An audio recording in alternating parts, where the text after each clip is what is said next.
Welcome to the Central Church podcast, where each week we share Sunday's message with you to help you practice the way of Jesus through the week.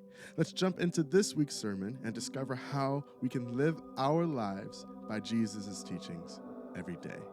Here's Hannah. Morning, friends. Happy to be here today. I want to start by painting a picture for you of a really rough morning in the Gregory house, okay? I'm going to be really just honest and open and vulnerable, so please don't judge me. It's a Tuesday morning, and I overslept. My husband is not home. It's me versus the 3-year-old, okay? And we've got places to be. We got to get to work. We got to get to daycare. We got to get in the car, which takes over or under 2 hours, depending on the day. And I've overslept, and we are so late. And I wake up to a leaking sink, and while I'm trying to figure out what in the world is going on, I get an email and a text about something at work that I forgot to do, and so my mind is just racing. I wake up my daughter, Thea. I'm like, we got to go. Come on. Then I remember, I have a really, really important meeting that I need to wear, like extra fancy clothes, okay? And, of course, I left it in the dryer. So I run downstairs, and I open the door. Empty, because I didn't move the clothes from the washer to the dryer. Anybody? Yeah, okay, so that plan's now shot. And all I'm thinking the whole time is, we're so late. And I'm kind of just rushing Thea. Okay, come on, shoes, brush your teeth, let's go. We can do this. And it's just one thing after another. Now, this is like April-ish, maybe early May. We finally, all this stuff has happened. We make it out the door. And she swings open the screen door and she goes, Mom, the flowers. And our whole front flower bed, which I cannot take credit for because it was beautiful when we bought the house, and it's a wonder that anything still grows because it's just not my thing. And the whole front flower bed is full of tulips, daffodils, hyacinths, just beautiful, fragrant, bright flowers. And she's like, Mom, can I pick one, please? And I'm just like, sure, whatever, just grab one. And so she yanks it out. And she's bopping to the car, taking it to daycare. She likes to take random objects and put them in her cubby at school. I don't know. We'll see. Seems like potential hoarder, realm, but we'll see where it goes. So she's like, I'm going to take this flower.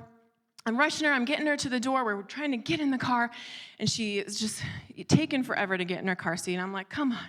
And then she stops, and she goes, Mom, can I take this to Miss Ivy's house?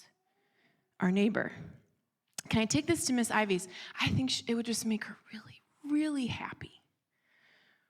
Now, for some context, our neighbors, Miss Ivy had recently lost her husband. He died kind of unexpectedly. It was this really traumatic thing. And so her and her, 20-or-so-year-old kids they're in the middle of grieving. He had died a week or two before.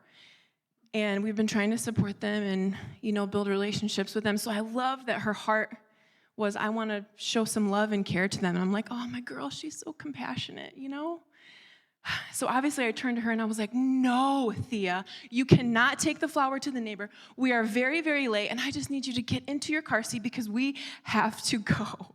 And she just looks at me and she's like, but how come? Why? I was like, because we got to go. We got places to be.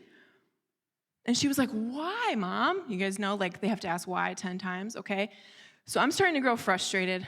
I'm already feeling really rushed, super impatient.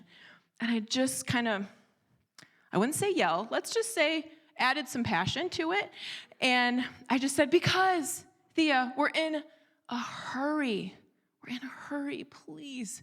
Up we go. And she just looks at me and she's quiet for literally the first time all morning. And she's like, what does that mean? I'm just like, what does what mean? What does what mean? You said hurry, Mom. What does that mean? And I'm just so over this at this point. I'm like, we are 100 minutes late to wherever we're going. And inside, I'm like, I do not have time to explain, what this word means to you. Can we work on it later? So I kind of snap, and I'm just like, I don't know, Thea. It means that, we have really important stuff to do, and if we don't go on time, then we can't finish the stuff that we need to do. And so when I say hurry, I need you to go faster so we can get to the things we have to do. And her eyes start to swell with tears, and my heart is breaking, and I'm regretting everything. she's noticed my tone. And she kind of just drops her head and she sounds so defeated. And she just goes, "Okay, Mom." And then just sits there in a slump with her sad little flower. And I strap her into the car seat and I close the door. And I go around to get in the driver's seat. And I just have this moment. And now you might be thinking like, you got this, right? Like you're going to rise to the occasion. This is a teaching moment. Do the right thing, Hannah. And I don't. She's starting to cry. And I was like, "Listen, sweetie, we're so late and we need to hurry. We can take the flower to Miss Ivy after. I just need you to just be quiet for a minute so we can go." And I'm sitting there about to start the car and I just think like, kid, this is not how I want this to feel either. I don't want to feel this rushed. I don't want to feel in a hurry. I don't want to be having this conversation. And in that moment, she was actually the one that was teaching me something. Because here's the beautiful thing about kids, right? They don't understand hurry. And it's frustrating sometimes, but most of the time it's really, really beautiful. They don't understand hurry the way that we do as adults. They're noticers. They pay attention to things. And sometimes it's that flower that they really want to give to a neighbor because they think it will help them feel better. Sometimes anybody that's taken a walk with a kid of any age, it seems like they have to pick up a stick, and it is like the world's coolest stick, and they must carry it every block of the walk for whatever reason. But as they grow, that noticing becomes really beautiful, and they start to see things. It might be a kid at school that maybe eats alone, and they need a friend, and they notice, and they reach out. Kids have a wonderful way of noticing. And in all the places where we kind of grown blind because the pace of our life is so intense, kids don't have that. And so they see things that we're missing. When I read the Gospels and I see Jesus, walking around doing life with, whether it's the disciples or the crowds that would follow him, the tax collectors, the poor, whoever it was, I see a way of living, rather like a way of being, that is so much more like that really slow toddler walking around and noticing things than it is like a 30 or something with a really long to-do list. Jesus had that way of noticing as well. Last week when Chris kicked off our series in a hurry, he didn't kick it off in a hurry, it's called In a Hurry. Anyways, he talked about Jesus' invitation to just get away with him and find that real rest. And as we look at the pattern that we see in Jesus' life of slowing down and resting and even practicing Sabbath, like we learned about last week, we start to see another pattern that comes up, and that's what we're going to talk about this morning. So before we jump into our text, I want to kind of give some context of what happened last week in this story before we go to the next piece. So in Mark chapter 5, we see Jesus and the disciples, and similar to my neighbor, they're grieving. Their friend has just been beheaded, John the Baptist, and they're coming back of a long journey, and they're reuniting with Jesus, and they're just in this state of grieving. And we'll pick up there, Mark chapter 6, which we read last week. Just read this with me just for some context of what Jesus is experiencing here. Starting with verse 30, will also be up on the screen. So verse 30 says, "The apostles gathered around Jesus and reported to him all they had done and taught. Then, because so many people were coming and going that they didn't even have a chance to eat, he said to them, 'Come with me by yourselves to a quiet place and get some rest.' So they went away in a boat to a solitary place."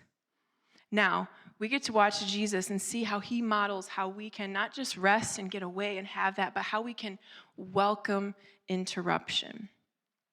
So we're going to pick back up in verse 34. Before we go there, would you just pray with me? Just kind of kick this off.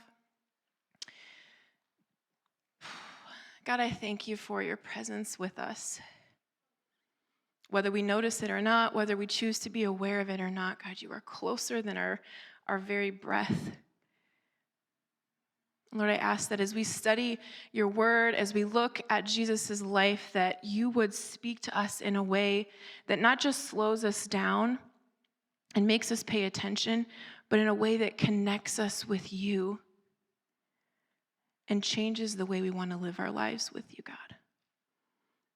Pray that you would speak through me, speak in spite of me this morning, and I thank you for this chance to study your word together. In your name we pray. Amen. All right, let's pick back up. Mark 6, 32, part B, I guess. So they're on the boat. They go away by themselves to a solitary place. And then verse 33 says, "But many who saw them leaving recognized them and ran on foot from all of the towns so that they could get there ahead of Jesus." Let's pause there for a minute. Isn't that like how it feels when you try to get alone? It doesn't matter if you're a parent or not. Like I think that the second you try to have like just a moment of peace and quiet, get alone, have some rest, like something comes up, right? Something happens. I had this roommate in college who she was great. She was not great at playing the violin. And what would happen is I would like get settled to like study or read my Bible or just have like some quiet time. And she'd be like, you know what? I'm going to stand within inches of you and play my violin. And it was awful. And then I would move and then she would like walk. And I'm just like, what is happening? But that's how it feels. That's what's happening to Jesus here. I feel like any of you with kids, you know how this happens too. Like you're so quiet in the morning and you tiptoe and you're like, haha, no one's waking up. Like I got this. And you sit down with your coffee and the second your butt hits the chair, there's like a child right there. Hello, mother. It's like from like a scary movie or something. I've been waiting for you. It's like, where did you come from? That's what's happening to Jesus. He's like, finally, I'm taking the disciples. We're getting away. We're going to rest. And then the people run ahead of him to beat him to the solitary place that he's going to. I would be so frustrated. And I would turn that boat right around. We're not doing that. They'd be running in circles trying to catch me. But that's not what Jesus does. Let's pick back up in verse 34. When Jesus landed and saw a large crowd, he had compassion on them because they were like sheep without a shepherd. So he began to teach them many things. He's seeking rest. He has a plan. He's on a mission. But on the way, what happens? He's interrupted. And rather than rushing ahead or doing what I would have done and turning the other way, rather than sending them away or rebuking them or making them feel bad for wanting his attention, what does he do? He sees them and he loves them. But then even more than that, he takes that love and puts it into action, which is what compassion is. And Scripture says he has compassion on them. Jesus knew what we can still stand to learn, what I'm still learning, that hurry is just incompatible with love. And if you reverse engineer that, right, that reality leaves us with this: the more in a hurry we are, the less loving we are becoming. Think that through. The more in a hurry we are, the less loving we're becoming. When you put it that way, I do not want to be in a hurry. Jesus models for us what it looks like to slow down enough to really see what God is doing, to see the person in front of us. And when he does that, miracles happen. When we look at Jesus' actions there, we have to ask, like, are we too hurried to see what God is up to? Are we too hurried to love or to really act on that love the way that Jesus models for us? And as I've sat with that question the last couple weeks, I'm like, 100%. 100%. And honestly, sometimes I'm not even too upset about it because I'm very type A and I really like achieving things. And so that kind of becomes my excuse, right? Like, it's okay because I'm doing the stuff. But friends, we're missing the opportunity to grow in love because we are in such a hurry. At the same time, though, we're invited to follow Jesus in the practice of being interruptible. Most of the beautiful and compelling things that we see Jesus doing in the Gospels are brought on, and we see Jesus engaging with a person through these completely unplanned, unscheduled interactions that were not a part of, like, his mission and where he was going. Let's just look at a couple of these because I think it really paints a cool picture of how Jesus dealt with interruptions.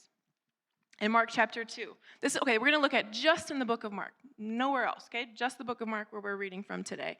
And in each of these things, Jesus is on his way to something else. He's got a goal. He's got somewhere he's supposed to be. Maybe there's a feast or somewhere that he's supposed to be arriving. He's on his way. And this is what happens. So Mark chapter 2, there's the story of Jesus, and he's teaching believers in Capernaum. And all of a sudden, the roof opens up, and a man is being lowered down by his friends. The roof opens up, and Jesus stops what he's doing, his goal of teaching, stops right in the middle of that to say, I see your faith, and he heals this man that has been paralyzed. That's how he chooses to respond to that interruption. Mark chapter 10, he's on his way to Jerusalem. That's the goal. That's the plan. And there's a man that shouts from the fringes. His name is Bartimaeus, and he says, Lord, Lord, have mercy on me. And in that moment, Jesus could have very easily just kept on walking. There's a crowd of people. You know how, maybe you're like, I don't hear anything, right? Just keep walking. He could have done that. But Bartimaeus shouts and shouts and shouts, and Jesus stops what he's doing and turns to find him. And then he heals his eyesight. In Mark chapter 5, just a chapter before the story that we read this morning, Jesus is on his way to help a girl who is sick. And he's on mission. He's going to heal this little girl. It's an important mission. But on the way, he's interrupted by a woman who has a bleeding issue. And he has two choices. He feels her pull, right? Pull on his robe. Pull on the hem of what he's wearing, and he has a choice to keep walking towards the goal and the mission, or to stop and give her his attention. He could say, listen, I'm on my way, I got something more important that I'm doing, or he can stop and say, woman, your faith has healed you. And that's exactly what he does. And this is Jesus' MO all throughout the Gospels. He is on his way to accomplish something. And still, in the middle of it all, he takes time to stop and notice and to offer his love by offering his time.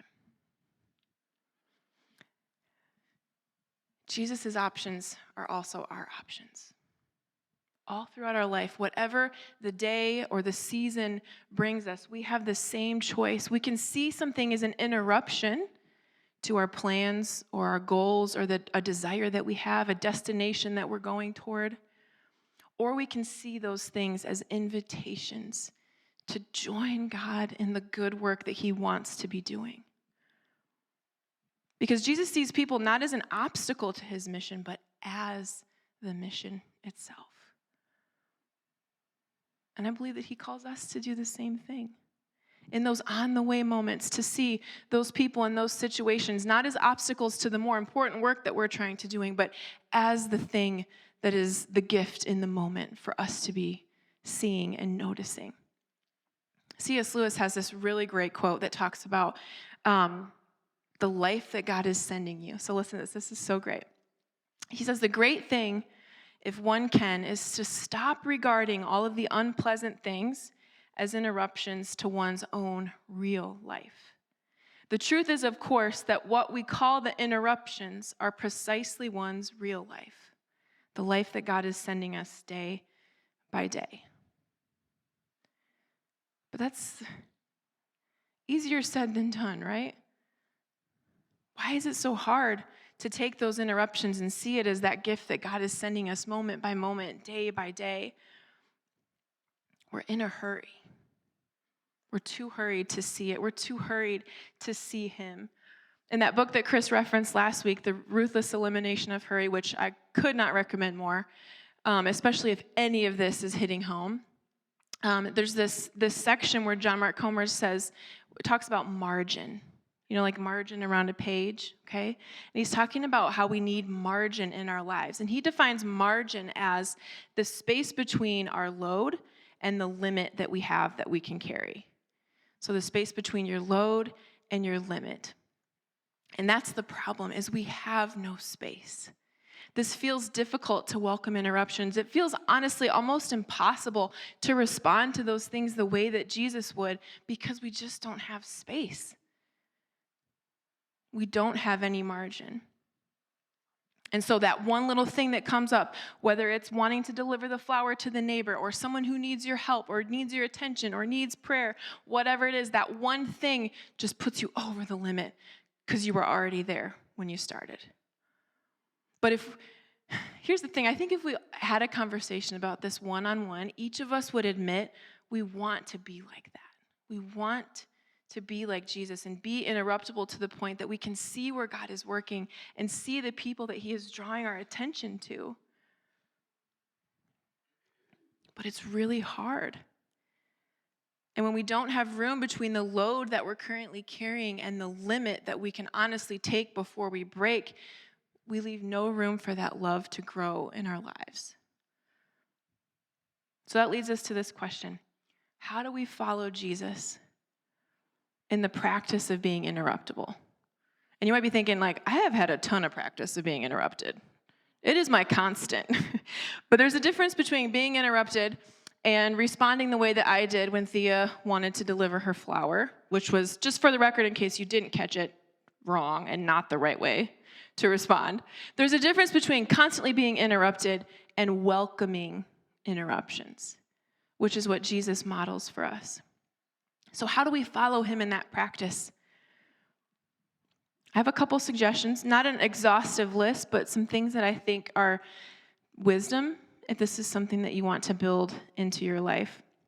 In that same book, John Mark Comer says, how we spend our time is how we spend our lives. Think about that.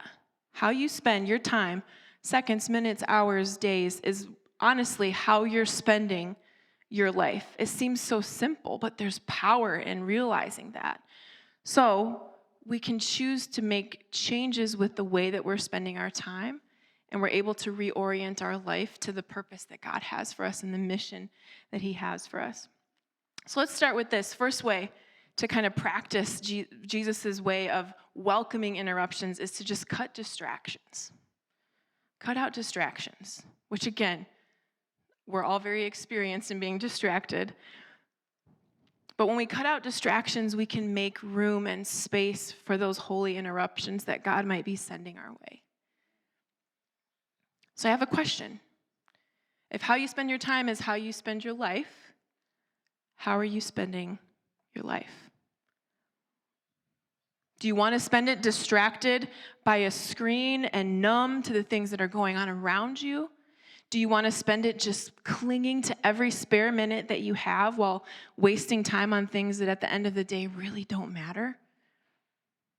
I don't think any of us would say yes to those questions. The average American spends 7 hours in front of a screen every single day. They estimate that 2 or more hours of that are on social media, depending on your age, and 3 or more are spent on consuming some sort of media or streaming. That's a lot of time. And that's going to be different for each of us, but try looking at your life to find those things that you're spending time on that you could then kind of get back. And instead of being distracted, build space to welcome those interruptions. Build space to see what God is doing and what he's inviting you into. The second thing I would suggest is to build margin. And when we do that, when we build margin, it allows us to share the load of the people around us. Most of us would say that we do not want to spend our lives just focused on what we can achieve, what we can accomplish. And we don't want to spend our lives closed off to the needs of the people around us. But unfortunately, when we don't have margin, we don't allow ourselves the ability or the capacity to shoulder the load of someone that we care about or someone that God sends our way. When we unhurry and we create that margin, we allow room for sharing the load of other people. It's like being generous with your time. And most of us would say that that's a desire that we have, but we are so at that limit every second of every day that those small interruptions and subtractions of our time feel like they're going to just send us over the edge. And so we react in a way that does not reflect God's heart for that person or that situation. So by building in margin, we're making it possible to meet someone in that moment and share the load with them. My husband Josh he's so on time everywhere, and it's been a real struggle in our marriage because I'm just not that way. And he's like one of those people who's like, if you're not 20 minutes early, you're 12 hours late or something. I don't know what the math is on it. But he's like, he wants to be early everywhere.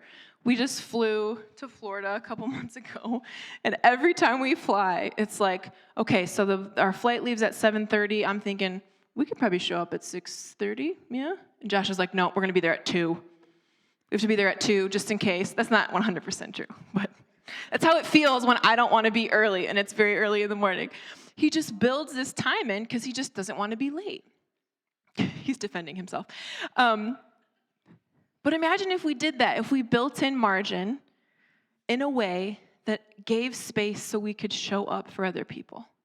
Or honestly, guys, just even show up to be aware and present to what God is saying to us, what God is doing inside of us. We're moving faster than our souls are designed to be moving. And when we don't have margin, we can't see other people and we can't be aware to what God is doing. So my encouragement would be to show up early. Build it in. You have to go to an appointment, say, I'm going to show up 20 minutes early, and I'm just going to have 20 minutes.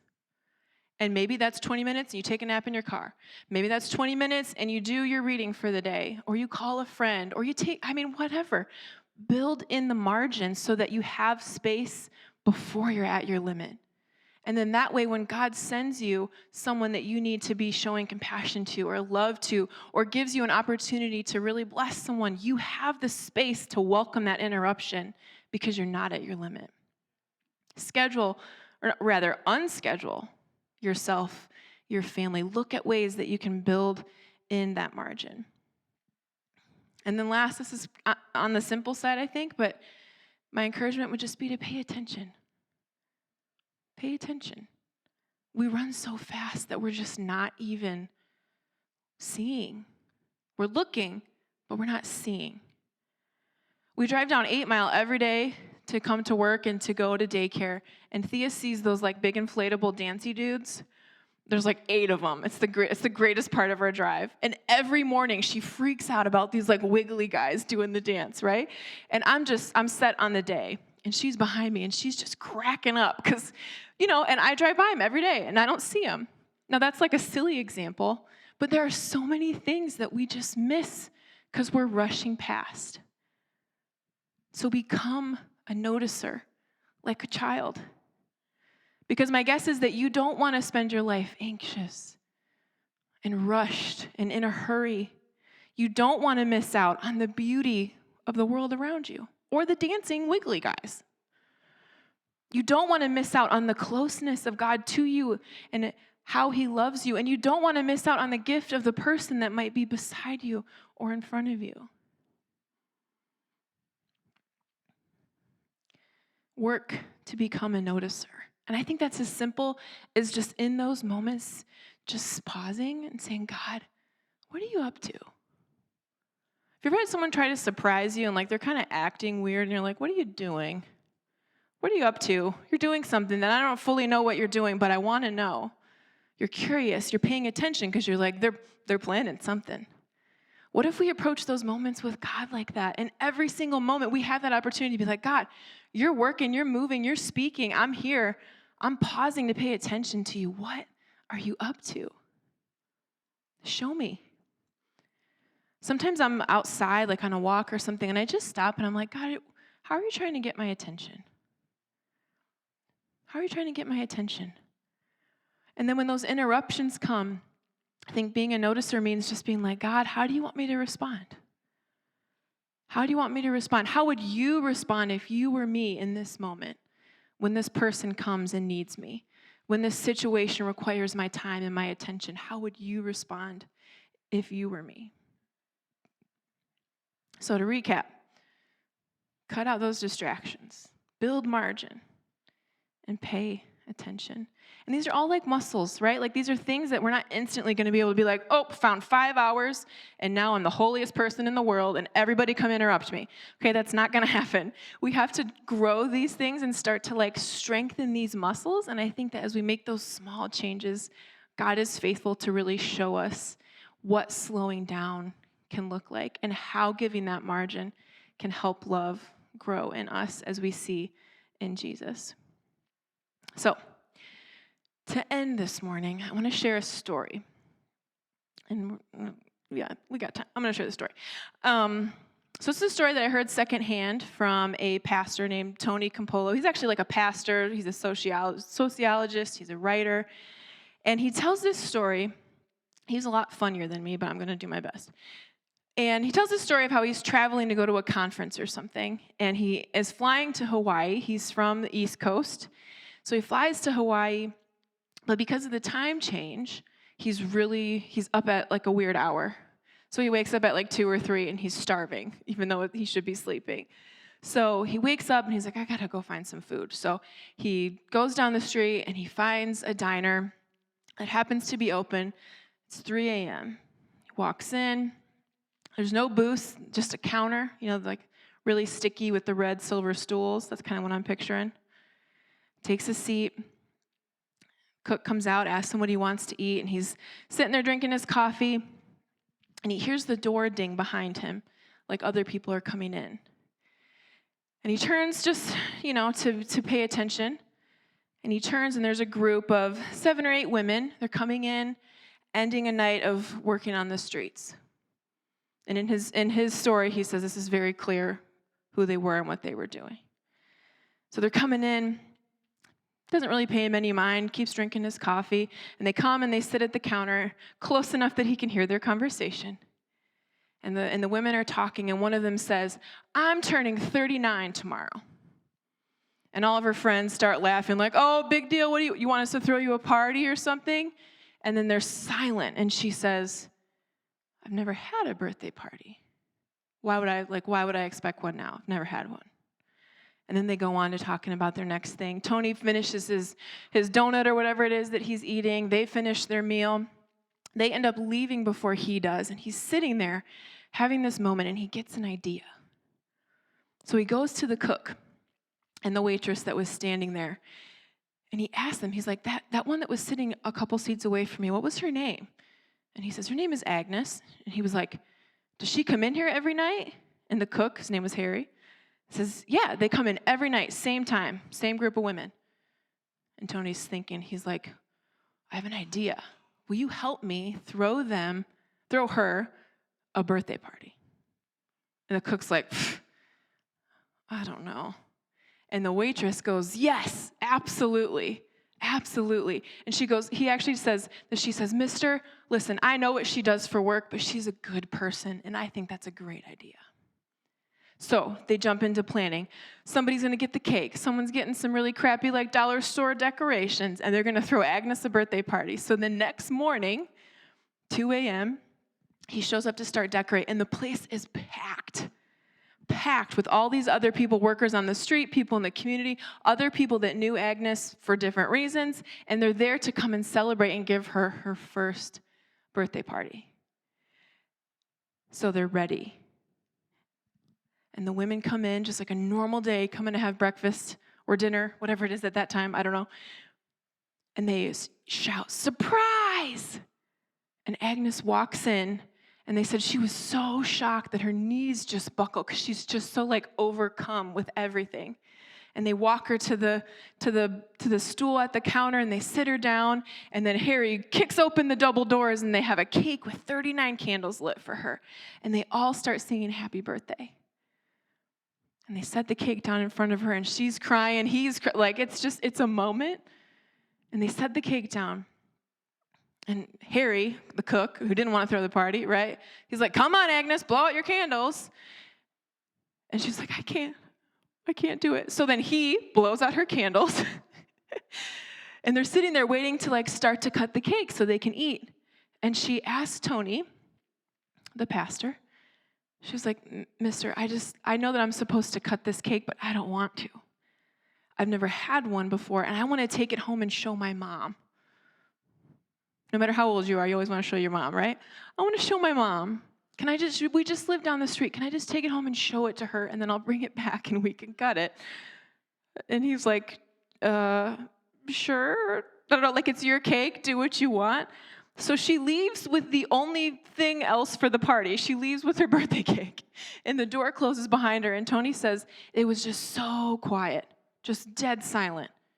And he was like, I had no idea what to do in that moment. So I did what every pastor does when things are awkward, and I said, let's pray. So the person he's praying for is not even there. It's her party, and she's gone. And he says, let's pray. And this ragtag group of random people that he does not know at 3 a.m., let's pray together. And he just takes a moment, and he prays for Agnes, thanks God for her, ask God to make her new and to give her joy and restore her in this next year of her life. And he says amen.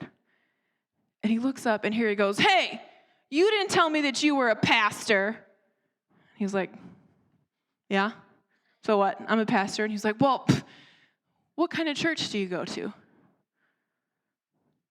And Tony pauses, and he says, the kind of church that throws birthday parties for prostitutes at 3 a.m.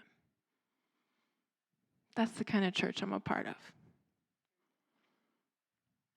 Now, that story has always moved me. I heard it years ago, and I think about it all the time. Because I can't help but place myself on that diner stool, just like Tony was, and imagine all the ways that I would have missed it.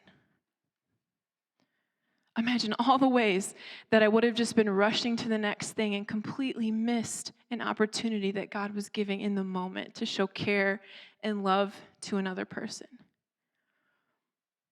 I have a really deep ache to be the kind of person that can generously respond that Tony did, the way that Tony did, and I think that each of us do. And it could have turned out so different. He could have just been rushing somewhere else. He had other commitments, conference to get to, stuff to attend. What if he just hadn't cared to listen at all? What if this group of women working on the streets had come to sit down and he was so disgusted he moved to the other end of the corner because why would I want to associate with them? What if he hadn't been willing to welcome that interruption and missed the gift that God had in that moment? This is our opportunity. And every moment of every day, we can welcome interruptions, and more importantly, we can choose to welcome the people behind those interruptions and see them as the gift that they really are. If the band wants to come up, I'm almost done. We're going to prepare for communion, but I want you to join me in just imagining for a second your own life. I think we don't really need to take a poll. We're hurried, we're rushed, we're stressed, we have no margin.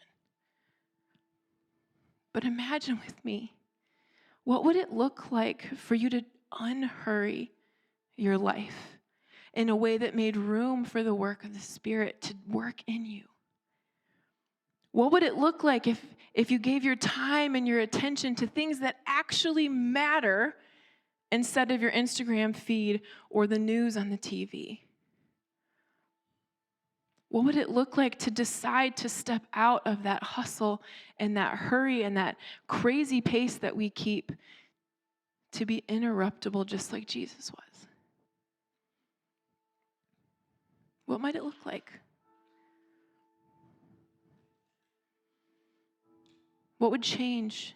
Actually think about what would your life look like? How would it be different? Maybe it would look like having that rest, that time to kind of get away and rest, but then someone intervenes, and instead of shutting them down and saying, I have a plan, saying, you know what? I'll talk to you. I'll pray with you. I'll help you through that. Maybe it looks like looking up from your own to-do list to notice someone else who is hurting or lonely. Maybe it looks like those small moments of just turning your attention to what the Spirit might be saying to you in any given moment. Maybe it looks like throwing birthday parties for prostitutes at 3 a.m., if that's your jam. Maybe it looks like delivering the flower to the grieving neighbor, even when you're very, very late for work. Whatever that unhurried margin looks like and feels like for you, God can help us each figure that out. It's going to be different. Our lives are different. But here's what I know for sure. It will look a lot more like love than it does when we're in a hurry. And that's the call. Instead of gritting our teeth against every interruption, my prayer is that we would have open eyes and open hands to welcome each of those moments as an invitation to join God in the good work that he wants to do. And so before we take communion, I would invite you to just close your eyes, hold out your hands if that feels comfortable, just in a posture of surrendering and receiving, and to just say, God, I welcome what you have for me.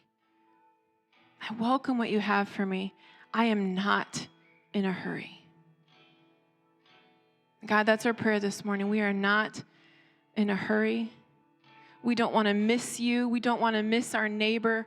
We don't want to miss the things that you're calling us to see and to do and to be a part of. So would you form love in us to the place where we can welcome interruptions as you did? Help us to see those people as gifts, not as obstacles to what we're trying to do. And God, thank you that each of us in our own way, you saw us.